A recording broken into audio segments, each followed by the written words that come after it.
Hi guys. Oh, it's a bit sunny and freezing. Right, so I am off to Westbury today. I'm going to see a German Shepherd with some classic German Shepherd issues. So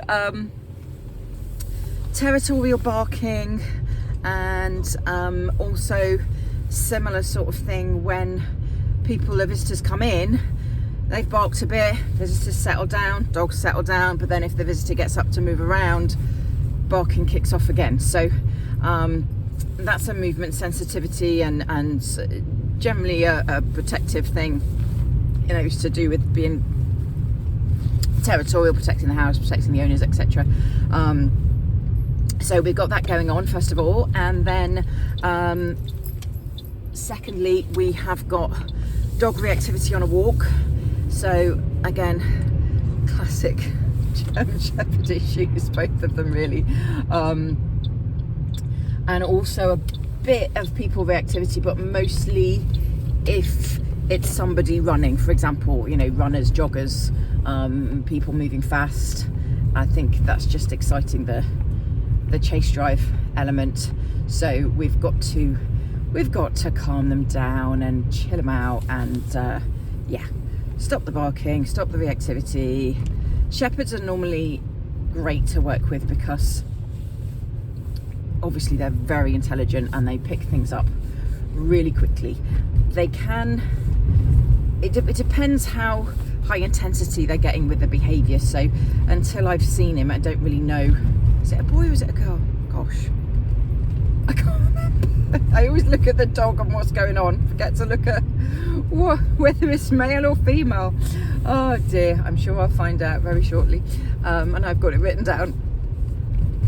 But yeah, I will, obviously when we go in, we're going to see the barking straight away, and that'll give me an indication of what the dog's likely to be like with the reactivity on a walk as well, because it's all connected, and it's their brain going into that high intensity state of mind, whether they're protecting in the house, whether they're getting overexcited / nervous on a walk when they see a dog. It's all very much connected, and it depends how high they're getting as to how we need to sort it out, basically, because the higher they get with their levels, the more intense we need to be in terms of how we work with them. So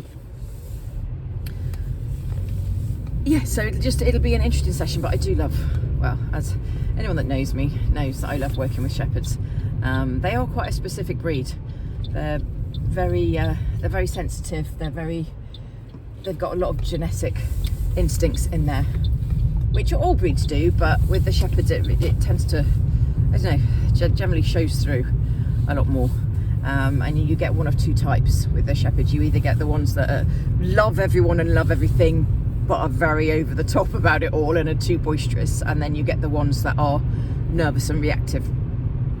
So it sounds like this is the second type. So well used to working with these guys, and I'm sure we're going to make some big inroads today, and really see some good changes. So this is a 4-session package. So this is session 1. So we're going to see how it all goes, see what they're like, and hopefully make some, well, we normally do make some big changes in the first session, and then we can go from there. So yeah, looking forward to it. It's nice that it's another one that's local for me, which is always good when I don't have to do the big drives. So yeah, that's very nice. They're not far away in Westbury, and it's a lovely day. So although it's freezing, don't have to cope with the pouring rain, which is always better and easier to train as well.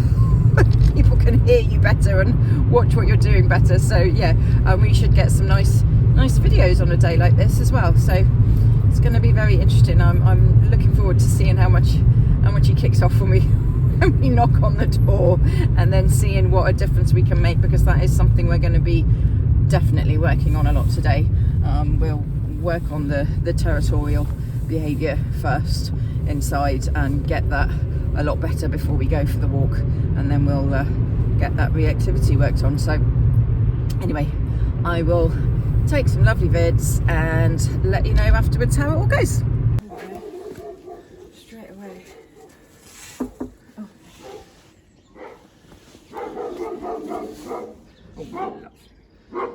She's called Aria. Yeah, same as my niece.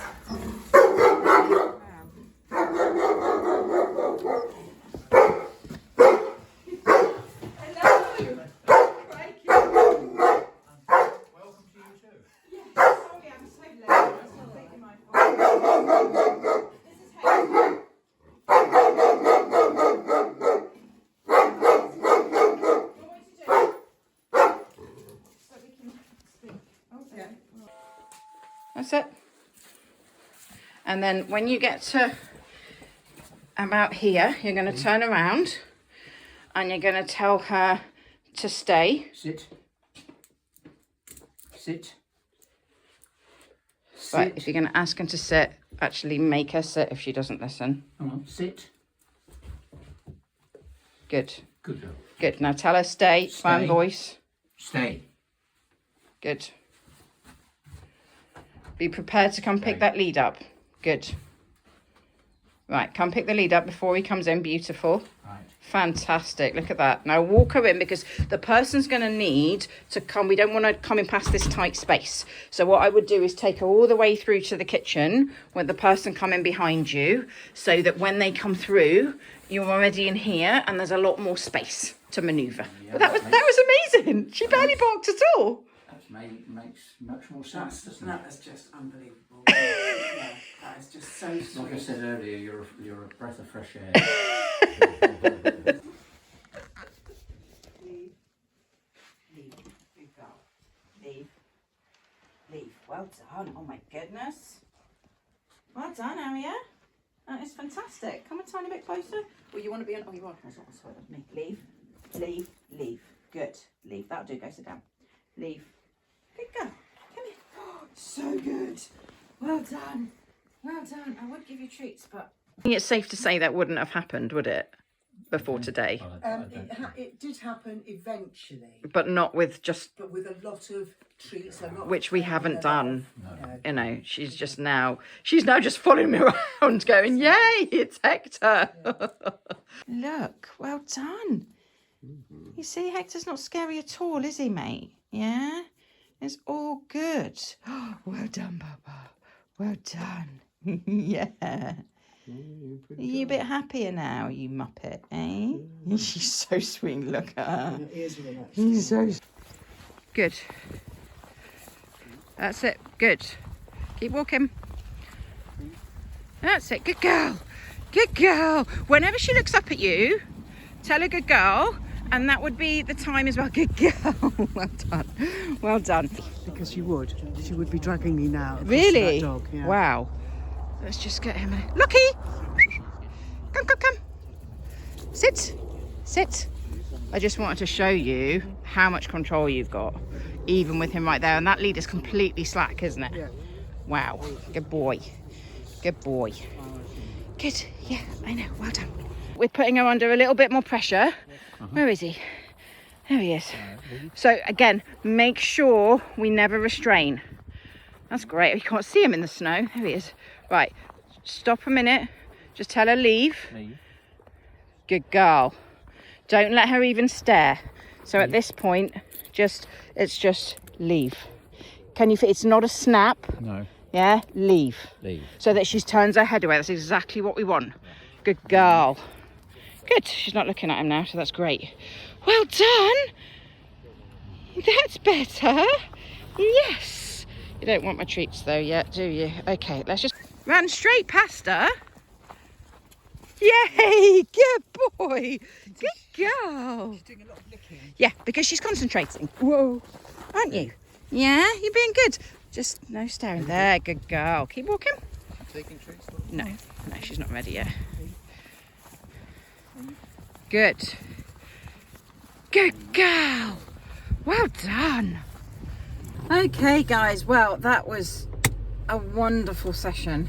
I'm going to be manoeuvring a bit carefully now because this particular road is very icy, so if I stop talking and just go into concentration mode, that's why. Yeah, so lovely Aria, who I really fell in love with that dog. She's so sweet. What I loved about her is she's got a phenomenal, I mean, shepherds in general are very good with this. They have very expressive faces, but Aria in particular, everything she was feeling, you could just see. She was just wonderful watching her eyes change and her body language. She was just like, it was like a textbook session for explaining how dogs' body language changes when they are going through different emotions and sensations. So very reactive with the doorbell, as you saw when we first walked in, absolutely nuts. And then when we did the practice sessions with the doorbell, a phenomenal change. Just, yeah, quite spectacular seeing how much she changed in the space of that session. We did do an awful lot of work with her around that, and bless her, I think she's absolutely exhausted now. We didn't do any recall work with her in this session because we did so much with everything else that she really just needed to chill by the end of that session. We did an awful lot, and she was amazing. The owners were amazing, understood everything very quickly, grasped everything very quickly. She's just never really been told, no, you can't do that, in the right way. So they've been trying so hard and used various other techniques and actually seen another trainer, but it wasn't, what's the word? The methods just weren't quite there. And now that we've got corrections in place that actually work well for her, it's going to be a lot quicker and easier for them to change her behaviour.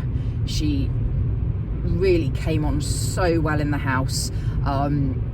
The issue that I told you about with, the visitors come in and then she settles, but if you stand up and move, back to barking and reactive, we saw that very clearly and taught them how to change that quickly, and the dog picked it up well, the owners picked it up well. It was a really, really good session and a really fascinating session, I think, for them to watch and for anybody to watch, because you just saw the shifts in her brain just literally happening in front of you, which is just so exciting. For someone who does my job, I love watching them change and watching them think and process and work things out, seeing things like licking her lips when she was concentrating, yawning when she was starting to relax, all those little things that we see, stopping the fixation, being able to look casually but not feel the need to constantly stare, all of that sort of thing that tells us that she's coming out of that fear stage and actually starting to relax and be a lot happier. So yeah, she was fantastic. The walk, again, really good. The dog reactivity that had been bad enough to pull them over, now total control. We used a prong collar with her because the slip lead that we tried initially, it worked, but not for very long. She very quickly was starting to go, I can pull through this, it's not really controlling me that well, I can still take over. And there's no point in continuing with a tool that isn't being effective quickly enough, because if they then continue to do that for another week, it's just not going to do anything at all. She's just going to go, yeah, this, I'm sorted now, I know that I can override this, and then it's pointless. So the prong collar worked beautifully with her, and by the end of the session, it would have been nice to video this, but I was having a chat with Hector outside, and unknowingly the front door had been left slightly open, and she came out, no lead on, nothing. She came out of the house and at the front and started barking at us, and I literally just said leave, and she instantly stopped and went, oh, all right.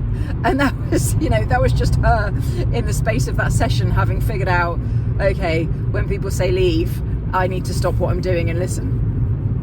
So yeah, it was wonderful, really good session, both inside and on the walk. We've left them with a lot of work to do on leadership structure, practicing with people coming to the house, practicing walking past other dogs. She did brilliantly with Lockie. You could tell initially she wanted to go into the conditioned pattern of barking and lunging, but again, leave command, very gentle correction actually with the prong, and just, oh, okay then, it's fine, we can let that other dog be around and I don't need to get freaked out by it. Which by the end, she was starting to look interested in him in a nice way, rather than leave me alone, go away, I'm scared of you. So again, big change in a very short space of time, but because we'd already done so much work in the house at that point, I really didn't want to push her and overstimulate her with loads of extra stuff on the walk. So we literally just did a kind of 20-minute lead walk, making sure the owners were really comfortable using the new lead.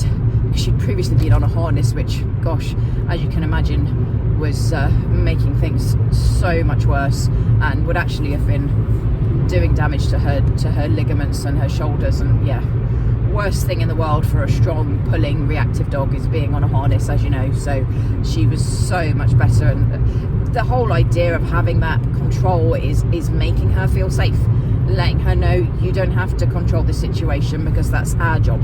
So the prong collar just makes her feel safe, takes the pressure off her psychologically, and also means that the owners can't get pulled over and hurt themselves, whilst making sure the dog also can't hurt its neck, because as you know, the prong collars are so much safer than a flat collar or a slip lead or anything else. They can't get their windpipe damaged. So yeah, perfect tool for that dog in that particular case.